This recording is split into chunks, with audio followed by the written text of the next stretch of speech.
Bismillahirrahmanirrahim.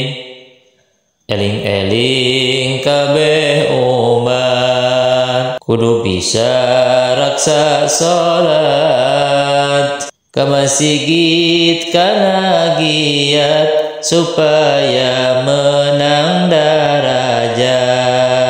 derajat salat berjamaah 17 fadilah.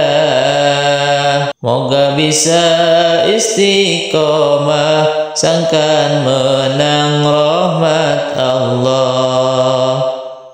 Hari salat gagancangan ke salat tarawih wiridan tara sunat acan nukitu ajaran syaitan. Eling-eling kabeh umat kudu bisa raksa salat ka masjid kana giat supaya menang